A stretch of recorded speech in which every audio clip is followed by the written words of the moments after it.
namanya juga proses ini belajar, terkait bagaimana Pak? dengan hukum belajar tajwid tadi.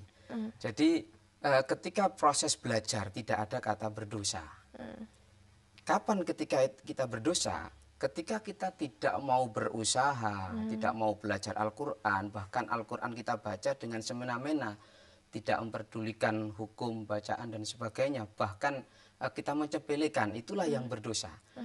Selagi kita sudah berusaha, apalagi mengingat usia Mbak Laras ya, misalnya orang kalau sudah, mohon maaf, kalau sudah uzur, kan mengucapkan huruf itu juga tidak bisa sempurna karena banyak yang ini kehilangan ya, gigi sudah tanggal dan sebagainya. Ini juga berpengaruh. Nah, ini tidak ada kata berdosa kalau memang dalam proses belajar. Yang penting kita berusaha semampu kita untuk belajar. Itu yang penting. Jadi tidak ada kata berdosa kalau kita dalam proses belajar. Yang penting Makanya semangat nggak ada terus ya. masalah. Ya. Nah, baik Pak. Lalu bagaimana caranya untuk seorang guru PAI khususnya dalam mengajar tajwid gitu untuk memberikan motivasi kepada para siswa, kepada para anak didik yang mungkin memiliki kesulitan dalam pengucapan huruf hijaiyah secara tepat dan benar, bagaimana cara untuk memotivasinya? Pertama kita klasifikasi ya anak-anak yang merasa lemah atau kita lihat memang ada kelemahan di dalam baca Al-Quran. Di mana yang paling bagus, kemudian yang sedang, kemudian yang paling rendah Mbak Laras. Kemudian kita kumpulkan yang bagus, kemudian nanti yang bagus itu bisa kita berikan kesempatan atau berikan kepercayaan membina kawan-kawannya yang lemah. Nah, itu bagus. Nah, ini jadi bimbingan apa ya, semacam peer teaching itu. Ya, teman sejawat. Itu bagus. Nah, kemudian yang kedua, kita perlu motivasi juga. Al-Quran itu tidak bisa hanya kita andalkan di jam pelajaran. Oh begitu. Kalau hanya mengandalkan itu, saya yakin tidak cukup waktu untuk pembelajaran Al-Quran. Ya harus kita ambil jam-jam yang kosong. Terutama ini bagi anak didik kita yang memang benar-benar lemah. Harus ada jam khusus untuk Al-Quran. Kalau hanya mengandalkan jam pelajaran yang hanya beberapa jam di kelas, itu saya yakin masih kurang. Sangat dari kurang gitu. Baik. Membaca Al-Quran itu ada beberapa versi. Yang kita kenal ada 7 atau sab'ah yang dikenal dengan qiraah sab'ah, yaitu cara membaca sesuai dengan para imam yang 7. Nah, di antaranya yang kita ikuti adalah Imam Hafaz, ya, riwayat Asim, ya. Imam Asim riwayat Hafaz, itu kebalikannya. Jadi yang kita ikuti di Indonesia ini kebanyakan ya 2 imam itu. Sementara kalau tadi yang ada alaikum atau alaihum memang ada, tapi yang saya dengar bukan alaikum yang ada itu, yaitu alaihum. Alaihum memang ada dan itu bisa disambung dengan alif lam mim. Nah, ini untuk kalau kita mengikuti kedua imam, ya seperti biasa kita baca Siratal ladzina an'amta 'alaihim ghairil maghdubi 'alaihim waladdallin. Kenapa demikian? Karena kita kembali pada hum itu adalah untuk orang ketiga jamak. Siapa? Yaitu yang disebutkan di dalam ayat sebelumnya, yaitu orang-orang yang dilaknat oleh Allah, yang dimarahi oleh Allah, yang dighadab oleh Allah, nah itu yang dimaksud mereka. Nah, jadi kalau kum itu orang kedua, maka kita lihat lebih banyak masuk ke alaihim, orang ketiga itu yang dimaksud. Kenapa? Karena tidak boleh satu bacaan itu dicampur-campur, Mbak. Tidak bisa. Kita harus mengacu imam siapa. Imam Samudra Pak Imam. kan gitu ya. Jelas kita harus perhatikan yang kita kenal, yaitu yang biasa kita ikuti di Indonesia ini adalah Imam Asim dan Imam Hafaz. Itu yang meriwayatkan dari bacaan Al-Quran sampai ke Indonesia seperti guru-guru kita sebelumnya yang mengajarkan seperti itu.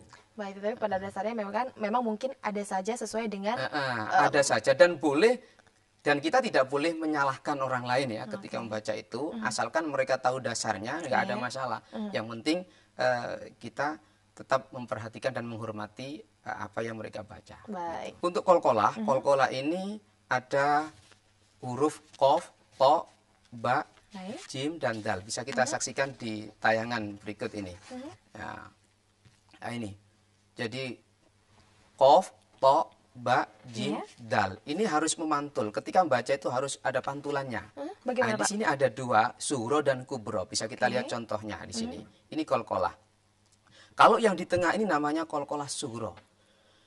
Laqad khalaqnal insan. Laqad khalaqnal insan. Di sini ada dal dan qaf yang disukun. Ini adalah kolkolah suro. Jadi tidak terlalu besar, tidak Ini terlalu berarti kecil kelihatan. ya, Taku, suhro? ya, laqad tidak boleh laqad, ya, tidak. Kemudian taqwim. Nah, ini taqwim. Summa radadnahu asfala safilin. Nah, kalau yang ini jim yang disukun. Ajarun, itu yang suro. Nah, misalnya kalau yang qalqalah kubro itu yang letaknya di akhir. Misalnya ba yang di akhir. Watab, tabbat yada abi lahabin watab. Itu yang bahkan ada akbar kayaknya di situ syadda. Tabbat yada abi lahabin watab. Ma aghna anhu maluhu wa ma kasab. Nah, kasab. Lah itu qalqalah kubro. Jadi bedanya kalau yang suro ini di tengah matinya, sukunya di tengah. Kalau yang kubro ini mati karena wakof. Watab, nah, kasab. Nah itu qalqalah. Nah, kemudian berikutnya yaitu hukum bacaan ro. Oke. Hukum bacaan ro ini ada dua. Yang pertama kita kenal dengan istilah tafkhim. Tafkhim itu artinya tebal. Ya. Kemudian yang kedua tarkik. Tarkik itu artinya tipis. Baik. Nah, kapan ro itu dibaca tebal dan kapan ro dibaca tipis? Ini ada beberapa ketentuan. Yang pertama, ketika ro itu di fathah ataupun di domah. Yeah. Jadi ro ini tebal. Ya, ro. Kemudian yang kedua, ro yang disukun didahului dengan fathah atau domah. Misalnya aur salah itu misalnya. Ro yang disukun didahului dengan kasroh. Ro yang disukun didahului kasroh.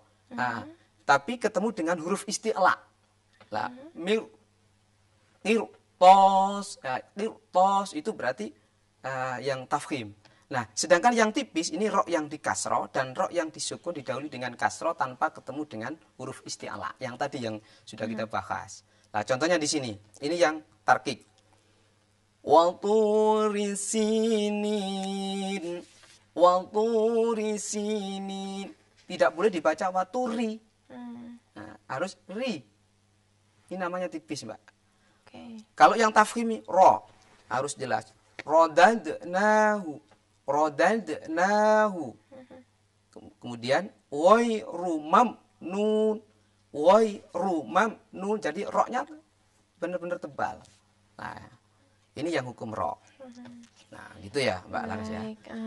Berikutnya ada lagi Kemudian yang hukum mat yang belum kita bahas. yang ini yang akan kita bahas di sini adalah hukum bacaan mat ini yang terakhir mungkin ya. Jadi hukum bacaan mat itu artinya panjang.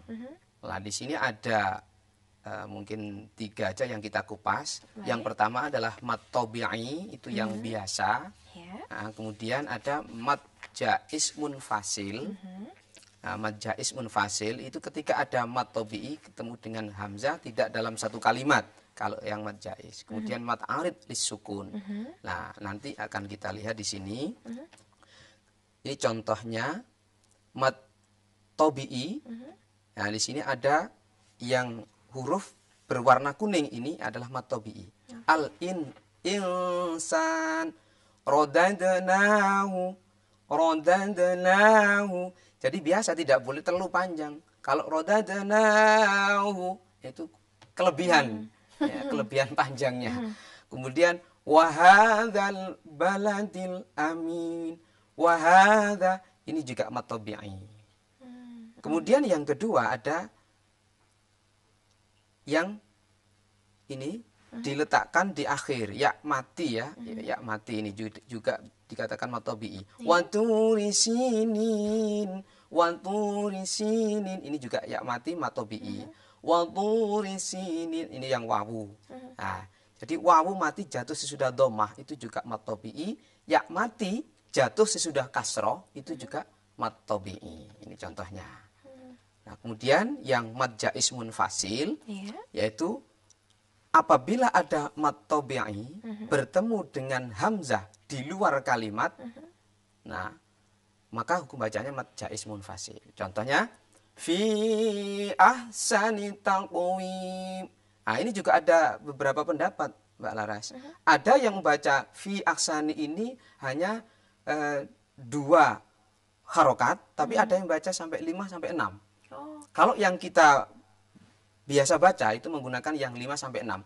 Fi ahsani taqwim itu rata-rata. Tapi kalau ada yang baca yang fi ahsani itu kita tidak boleh menyalahkan karena ada pendapat lain yang mengatakan seperti itu. Mad arid lisukun itu apabila ada mad tabi'i bertemu dengan huruf mati karena wakof atau karena diwakofkan. Misalnya, ini yang harus panjang, Mbak. Wattin wazaitun waturi sinin al-amin fi ahsani taqwim.